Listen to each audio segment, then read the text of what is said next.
The Objective News Network, the only thing necessary for the triumph of evil is that good men do nothing.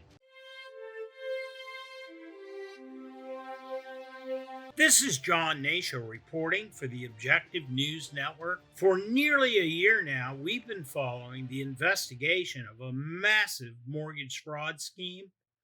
We've told you the story about just one victim out of thousands who have had their lives destroyed by a corrupt banking system and the corrupt judges who support it.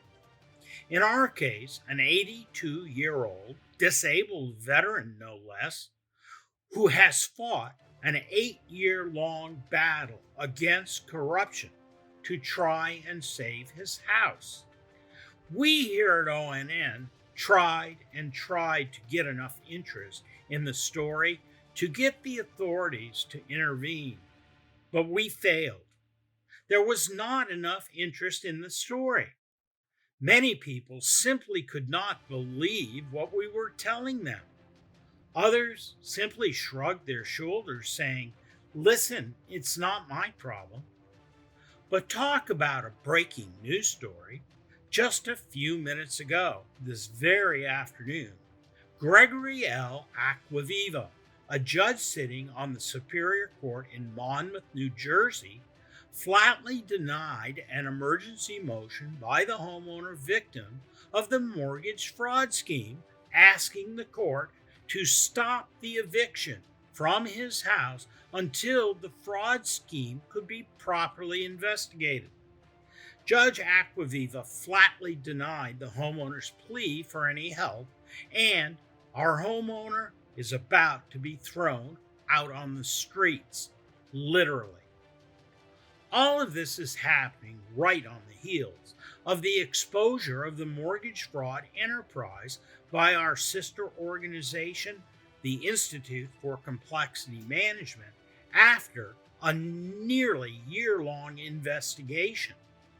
A scheme that involves federal and state agencies in New Jersey, the federal and superior courts, banking giant J.P. Morgan Chase Bank, and their legions of foreclosure attorneys across the country, and the local Monmouth County Sheriff's Office working at the direction of the courts.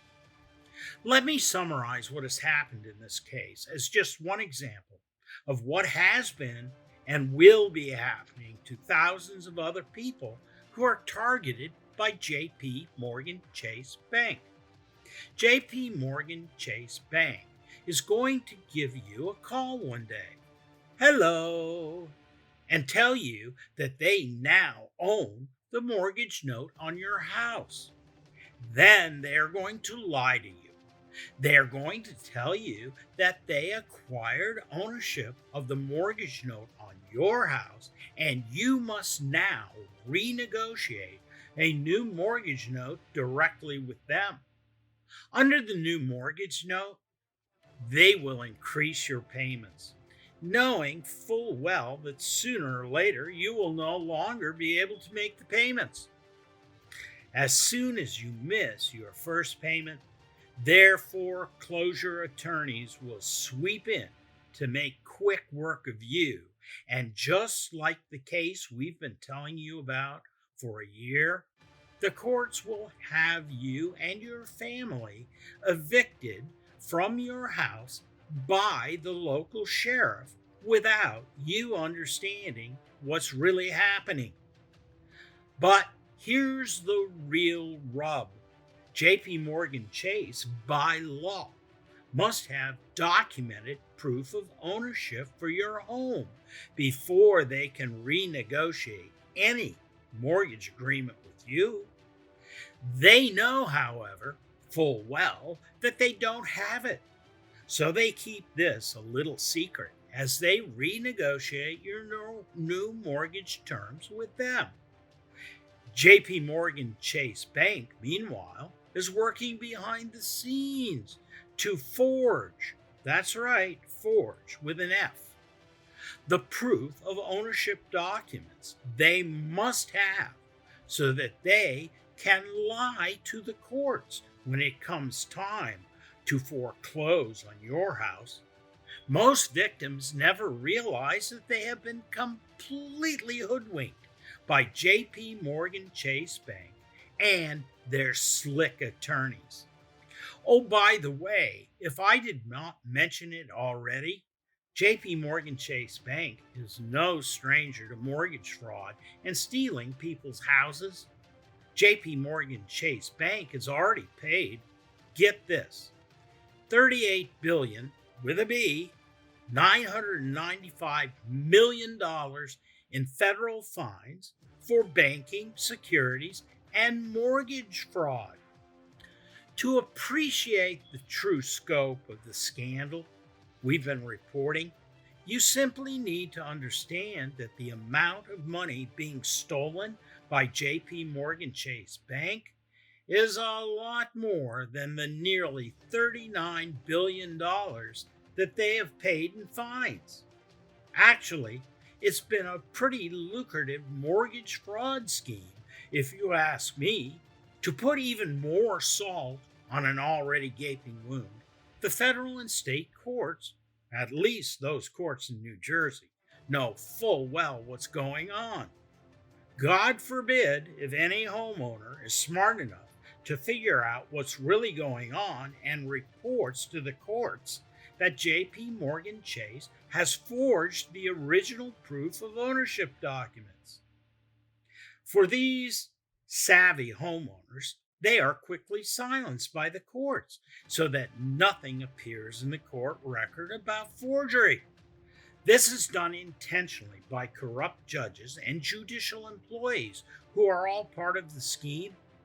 They alter court dockets and transfer judges in midstream so that they can avoid having to respond to motions demanding that JP Morgan Chase Bank physically produce the original archivally preserved mortgage note on your house. These corrupt judges do not want any proof of forgery in the court record that could expose them to higher courts if there's an appeal. But here's the real rub.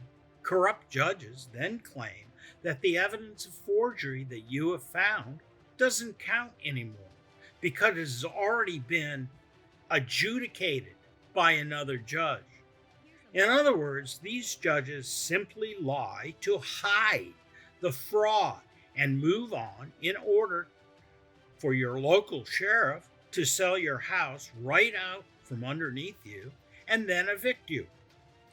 Hard to believe, but it's true. And if you are having a hard time believing what we are telling you is true, all you have to do is visit the ICM website at this address and read the friend of the court brief that ICM submitted to Judge David F. Bauman of the Superior Court of New Jersey, who is responsible for the unforgivable mess here in the first place. But before you do that, just take a quick look at these two documents sent out by ICM today to truly understand the extent of corruption going on that demonstrates the direct and unequivocal obstruction of justice taking place within the Bauman court itself. Hopefully, unlike the other stories we've published on this scandal, someone with the power to intervene will notice and care enough to help us stop what is happening to innocent people at the hands of corrupt government officials, including judges and powerful banks that act like JP Morgan Chase does. It is what it is. This is John Hnatio reporting for the Objective News Network. Thank you very much for watching, and we hope to see you the next time.